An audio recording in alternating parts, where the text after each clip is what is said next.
नमस्कार साथियों, मैं हूं चंदन झा, आपका एजुकेशन इंडिया में स्वागत करता हूं। बहुत दिनों के बाद मैं ये सेशन लेकर आ रहा हूं। ये बहुत ही आवश्यक और बहुत ही महत्वपूर्ण विषय हैं जो कि ज़्यादातर छात्रों के लिए जो कि किसी परीक्षा की तैयारी कर रहे हैं, चाहे वो स्टेट पीसीएस हो या फिर यूपीएससी की, बेहद ही ख़ास हो जाती है। और जो डेली अपडेट ले रहे हैं किसी भी न्यूज़ का, उनके लिए बहुत ही ख़ास हो जाती है। आपको इसमें इस सेशन में इंडिया की स्थिति जानने को मिलेगी। बात स्टार्ट करते हैं अपनी बातचीतों को। और सबसे पहले देखते हैं इस बीबीसी की कटिंग को। ये जो न्यूज़ है बीबीसी की, इसमें कहा गया है कि ह्यूमन राइट वॉच की जो वर्ल्ड रिपोर्ट है 2024 में प्रकाशित हुई है, और इसमें मानवाधिकारों को लेकर कई गंभीर आरोप किस पर लगाए हैं? भारत पर। जानेंगे आज कि ये बातें क्या है और इस पर खुली विस्तृत चर्चा करेंगे। लेकिन उससे सबसे पहले बात करते हैं महात्मा गांधी के थॉट की। उन्होंने कहा था कि बहुमत का शासन, जोर जबरदस्ती का शासन हो जाए तो उतना ही असहनीय होता है जितना कि नौकरशाही। आप इसे समझ रहे होंगे, नहीं समझे हैं तो इसे समझने का प्रयास करें, ये बहुत बड़ी बात है। आगे स्टार्ट करते हैं चर्चा। लेकिन सबसे पहले जानेंगे कि ये जो रिपोर्ट प्रकाशित की है वो है ह्यूमन राइट वॉच, और इसके बारे में जानते हैं ये आखिर ये संस्था है कैसी। तो सबसे पहला है कि ये एक अंतर्राष्ट्रीय गैर सहकारी संगठन है जिसकी स्थापना 1978 में हुई थी, हेलसिंकी वॉच के नाम से हुई थी। ये चर्चा इसलिए है क्योंकि जो आप एग्ज़ाम अगर दे रहे हैं किसी भी कंपटीशन की, तो इसमें इनसे संबंधित प्रश्न पूछे जाने की काफ़ी संभावना होती है। तो जब इसकी स्थापना हुई तो उसमें 35 देश थे, 35 देशों ने हस्ताक्षर किया था, और उन्हीं देशों की मानवाधिकारों के हनन की जांच करती थी संस्था। लेकिन वर्तमान में इसमें 100 देश शामिल हैं, और उन अभी 100 देश की मानवाधिकारों की जांच करती, जिसमें से भारत भी शामिल है।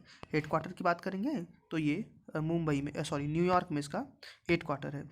आगे बढ़ते हैं और आगे इसकी कटिंग को देखते हैं। बीबीसी की ही कटिंग है ये। इसमें कहा गया है कि जो भारतीय जनता पार्टी है, जो भारतीय जनता पार्टी आपकी गवर्नमेंट है, वो क्या कर रही है? डिस्क्रिमिनेशन कर रही है, डिविजिव पॉसिबल पॉलिसीज अपना रही है, और ये वायलेंस को क्या कर रही है? बढ़ावा दे रही है। किसके प्रति? माइनॉरिटी के प्रति। क्रिएटिंग द प्रिजर्व इन्वायरमेंट, और क्या कौन से पैदा कर रही है? डर की भावना इसमें पैदा कर रही है। और ये जो रिपोर्ट है, ये ह्यूमन राइट वॉच की रिपोर्ट आप देख रहे हैं, ये ह्यूमन राइट वॉच की रिपोर्ट है। और कब आई है? जनवरी 11 जनवरी को आई है 2024 में, यानी कि कुछ ही दिन पहले हुए।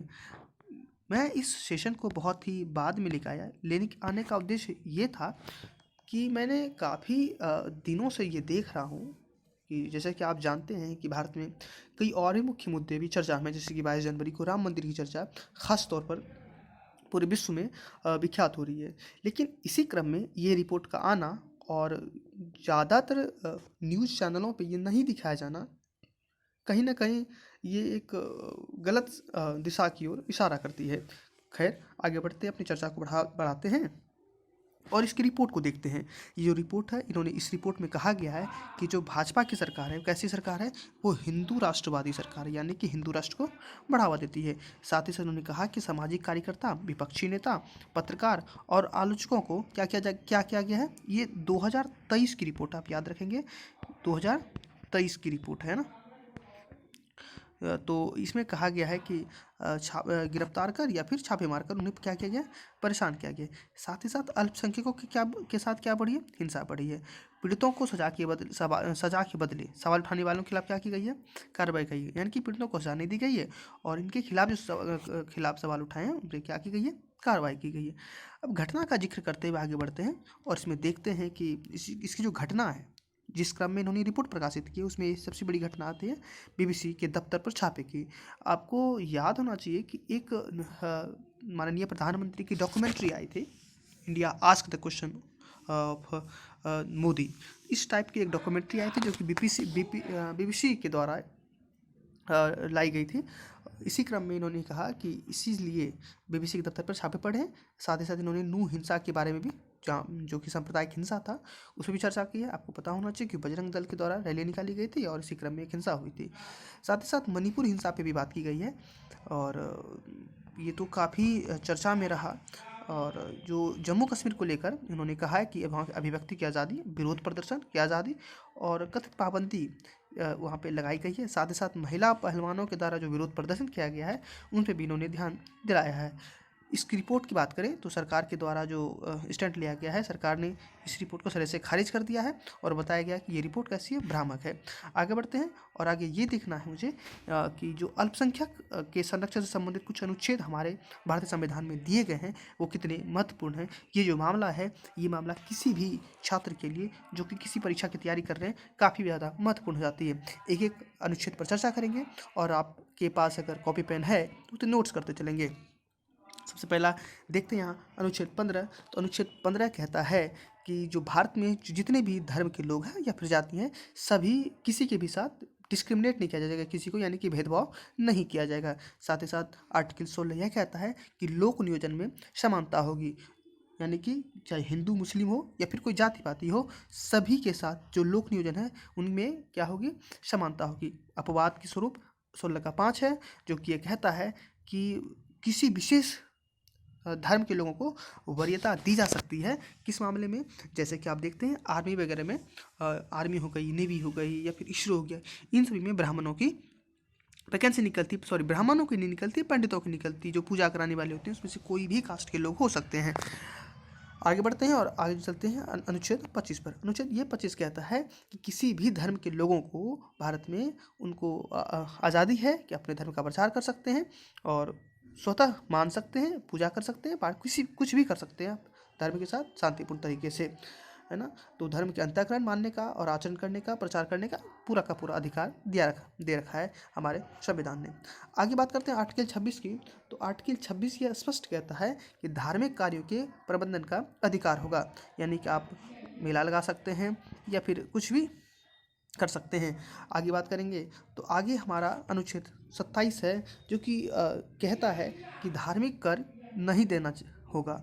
यानी कि धार्मिक कर क्या है, जैसे कि आपको पढ़ते थे, शायद हिस्ट्री में पढ़ा होगा कि जजिया, ज़कात, खुम्स, खराज, इन सभी मामले में अनुच्छेद 27 ये स्पष्ट कहता है कि आपको धार्मिक कर नहीं देना है। बात करेंगे आर्टिकल 28 की। तो आर्टिकल 28 ये कहता है कि कुछ शिक्षण संस्थानों में जो है वो क्या है कि धार्मिक शिक्षा का प्रावधान किया गया है, यानी कि जो राज्य द्वारा पोषित होगी कोई भी संस्था, उसमें धार्मिक शिक्षा नहीं दी जाएगी। और जो अभी इसकी आगे और चर्चा करेंगे। तो अनुच्छेद 29 पे आते हैं और 29 ये कहता है कि अल्पसंख्यकों का संरक्षण होगा। आप याद रखेंगे कि भारत में यानी कि हमारे देश में जो अल्पसंख्यक कहलाने की योग्यता है या अल्पसंख्यक सिद्ध होने की योग्यता है वो दो आधार पर की जाती है, एक तो भाषाई आधार पर और एक धर्म के आधार पर। इनको आप ध्यान रखेंगे, ये भाषा आधार पर अल्पसंख्यक हो सकती है या फिर धर्म के आधार पर अल्पसंख्यक हो सकता है। तो अनुच्छेद 29 क्या कह रहा है, उनका संरक्षण किया जाएगा, उनकी संस्कृति को ध्यान में रखा जाएगा। साथ ही साथ अनुच्छेद 30 कहता है कि किसी भी अल्पसंख्यक समुदाय को अपनी रुचि के शिक्षण संस्थान की स्थापना और प्रशासन करने का अधिकार होगा।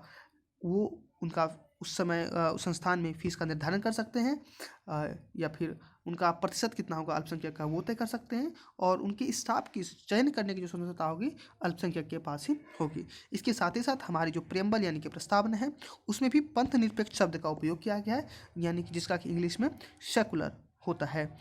तो ये रही हमारी कुछ चर्चाएं जो कि अनुच्छेद संबंधित थी, भारतीय राज्य व्यवस्था से संबंधित थी। और आगे बढ़ते हैं इस क्रम में, एक अभ्यास प्रश्न की ओर चलते हैं। और अभ्यास प्रश्न यह है कि निम्न में से कौन सा विकल्प यह सत्यापित करता है कि भारत एक धर्मनिरपेक्ष राज्य है। ऑप्शन ए आपके हैं 17, 32, 15 और 28। आपको इनके आंसर कमेंट बॉक्स में देना है। अगर आपने ध्यान से इस सेशन को देखा है तो बिल्कुल आपको ये आंसर पता होगा। और यही इसी के साथ अपना सेशन समाप्त करते हैं। कैसा लगा हमारा प्रयास आप ज़रूर कमेंट करके बताएंगे। धन्यवाद।